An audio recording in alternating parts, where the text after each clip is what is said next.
Vapour pressure, please. Vapour pressure is talking about something that was a liquid and some of these molecules of that liquid have gained enough energy to leave the liquid state and become a gas, and so therefore they're going to contribute to the overall pressure from the gas. Now if we start out by looking at the example here where we've got water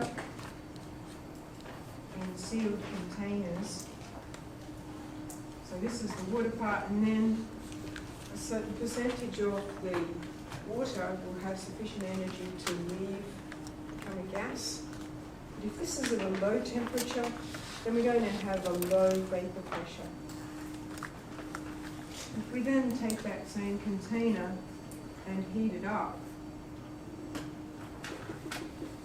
then more water molecules will have sufficient energy to go from the liquid to the gaseous state, and our vapour pressure will increase. We know that this going from the liquid to a gas and then actually from a gas back to a liquid occurs all the time if we've got a sealed bottle of water. Just say you bought a bottle of water and you had it in your car, and you might notice that when you go to open it later on, it got a bit warm, but now there's evidence of droplets of water up around the neck of the bottle, up the top part here, that weren't there before. That's come around because with the heating up of the water in the car, more water molecules became gaseous, and then it's condensed on the side of the container and formed little droplets up there. Okay, so this process is going on all the time, and we'll talk more about that in Criterion 6. But the main thing is that at a low temperature, we're going to have a lower number of molecules in the gaseous phase, and so the pressure on the container will be lower than if we heat that same container up and therefore give more molecules of water sufficient energy to go from being a liquid to a gas, overcoming those electrostatic forces of attraction, hydrogen bonding that's going on, attracting the water molecules to each other. Now we know that water boils at 100 degrees under normal pressure conditions, but if we decrease the pressure, then water will boil at a lower temperature,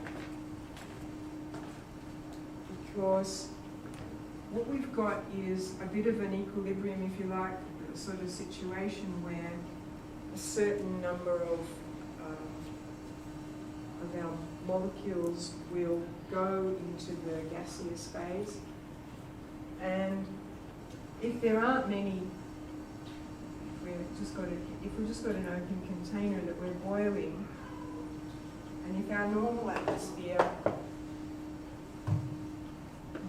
if this is at sea level for our air, then we'll have a certain amount of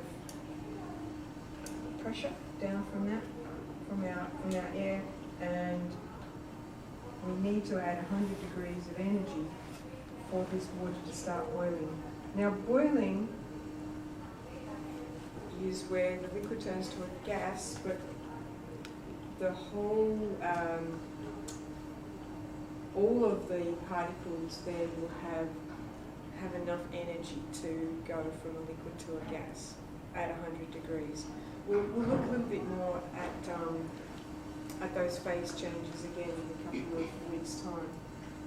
But if I don't have that atmosphere there, if we're elevated up from the sea level, then this is driven a bit more in that direction to fill the gap, if you like, to make a pressure from the gases that are there. And so that can occur then at a lower temperature. Top of Mount Everest, you can boil water at 70 degrees just because the air is so thin. Well, that's how we describe it. What we mean is that the gas particles are far apart. And that's also why climbers need oxygen and things like that, because there's just not enough there. If you look on page 27, there is a graph of boiling points.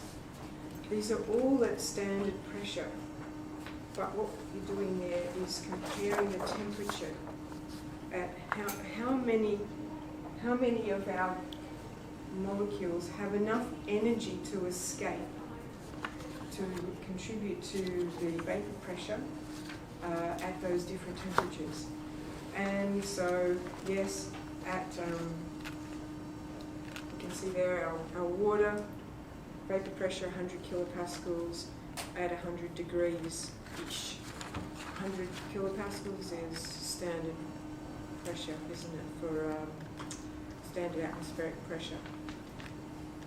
Hopefully you can look at the ether there and the chloroform and the ethanol and see that they all are going to evaporate or go from a liquid to a gas at a lower temperature, or have a higher vapor pressure at a lower temperature, because they've got lower forces of attraction between the molecules. We know that ethanol only has one lot of hydrogen bonding compared to water having two, and so it evaporates much more readily. If you put a bit of alcohol on your skin, it feels cold, doesn't it? Or even like the hand sanitizer, which is like 80% alcohol. It evaporates really rapidly.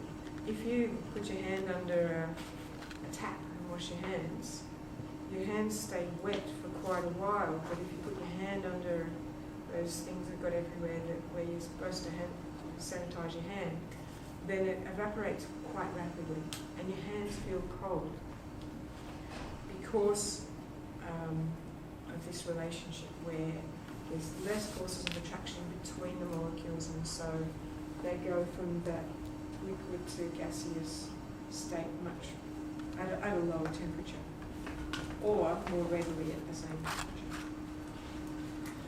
And there's some tables there where you can compare the different vapor pressures. That is water. The table on the top of 27 is showing you that kind of relationship that I drew up before, where by increasing the temperature we're going to increase the pressure from the water. Now the last thing that we have to think about are volume to volume calculations.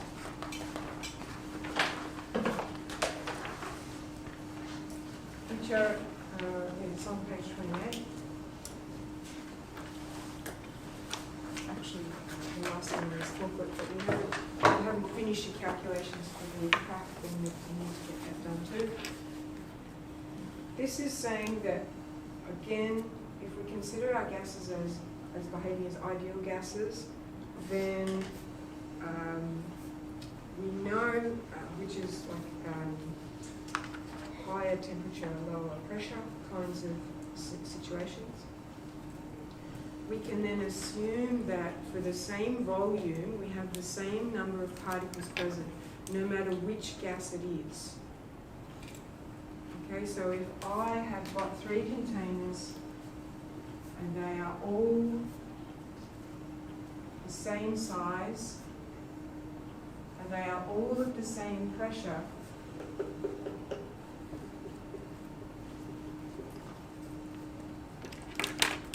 then they're all going to have the same number of particles. So it doesn't matter which gas it is. This allows us to then use the volume to volume ratio or relationship to do some calculations. Now this is a very, if you like, sort of straightforward concept, but it seems to be that the calculations trick students up all the time, and they think that these questions are quite difficult. But we just need to come back to this idea that if PV equals nRT,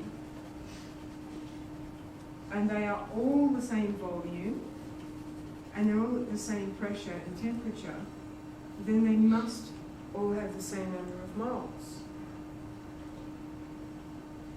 Yeah? Okay? So, if we accept that that means that we all got the same number of moles, then let's have a look at how we can use this information for calculation. It says that methane is burnt in a gas stove, and we're going to assume constant temperature and pressure, and we burnt 50 mils. We're asked to calculate the volume of oxygen gas required for the complete combustion of methane and the volumes of carbon dioxide and water vapour produced. We have to start with a balanced chemical equation. We know it's complete combustion, and so we're going to produce carbon dioxide and water, and we're going to need 2 lots of water and 2 lots of oxygen. So if I needed 50 mils of methane, then that must mean that I had to have 100 mils of oxygen, just because of the mole ratio of the balanced equation. I must produce 50 mils of carbon dioxide and 100 mils of water vapour. And again, because of the law of conservation of mass, these will add up to be the same, because I've got the same number of moles on either side, and they're all gases. Okay, so it looks pretty straightforward, but like I said, sometimes people get a little bit confused with these ratio questions. But last 3 questions on page 29, and then there's a funny story on page 30.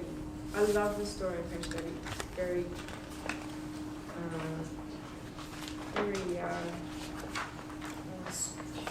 life is stranger than fiction kind of thing.